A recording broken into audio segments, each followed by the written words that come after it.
Dexter, Resurrection, Season 1 Episode 9 Review and Ending Explanation. Batista's role in this story is now complete, and in a charming turn of events, the revelation to Leon Prater had a negative outcome. Although it appears like Wallace and the police had little to do with this might in fact encourage Wallace to look into his death more thoroughly. Unless they intervene and take Prater into custody. We do know that Resurrection will return for a second season, so even though Original Sin was cancelled last week, it's still possible that this chapter of Dexter's life will conclude on a major cliffhanger. Harrison has learned the most from his father, and he maintains his composure when he interacts with Charley. He played it calm and emerged stronger, even though that could have gone very differently. That isn't the case for Batista, though, who takes the fall and orders Dexter to go on a furious quest to find Prater and hold him accountable for his crimes. However, with Prater on the run and Dexter intent on exacting his revenge, how will this one turn out?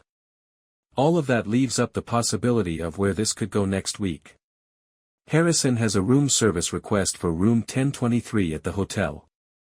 Unfortunately, Charley happens to be in this room. Harrison tells her a narrative about Dexter leaving him, with a dash of the truth tossed in for good measure, when she asks what his last name is.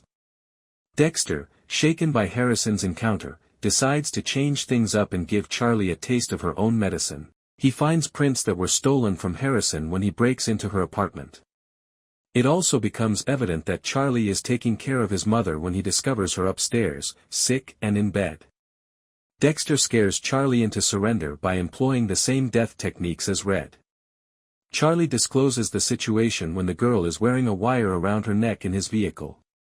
She has worked for a number of private security companies in addition to her time in the army. Since she began working for Prater, he has helped her mother find doctors and experts, extending her life by 8 years. Unfortunately, pursuing serial killers in order to join his club came at a cost. It turns out that Prater, who wished to take advantage of Dexter's vulnerabilities, planned all of this rather than Charley acting on his own. After bringing Batista into the station, Wallace asks him about his background.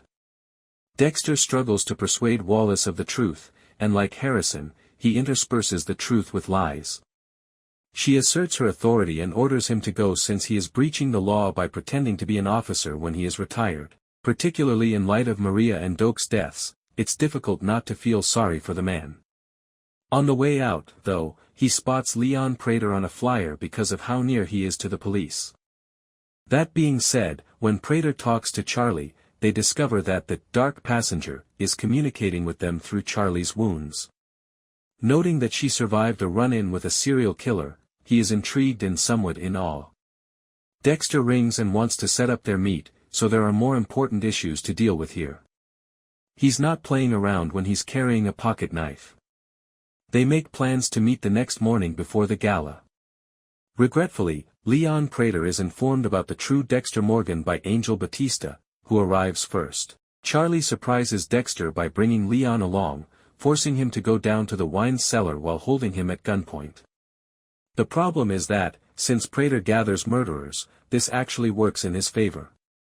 Like he did with the Gemini Killer, Prater wants to be his benefactor, and he has Batista bound up. In order to collect serial killers in a somewhat different way, specifically, by having Dexter kill them, he needs them to collaborate.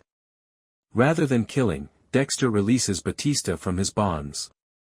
Who jumps on Dexter and begins choking him out right away. Leon Prater takes a gun, kills Batista, and then he and Charley flee. Immediately after saying his last words, Dexter Morgan, fuck you, Batista passes away. Dexter lets out an almighty scream, furious that he has lost another old acquaintance. However, Prater is intrigued and would like to learn more about Dexter. Prater sets up a meeting to find out the truth after convincing the man that he's part of his world. Harrison is the only person to whom Dexter does tell the truth. He reminisces on his activities over the past few weeks as they stroll down the street. Dexter manages to give Angel Batista the slip, but he is on the prowl and pursues him to the train. Regretfully, Batista also possesses pictures of Leon Prater. Despite not being able to identify him, Batista chooses to investigate his identity.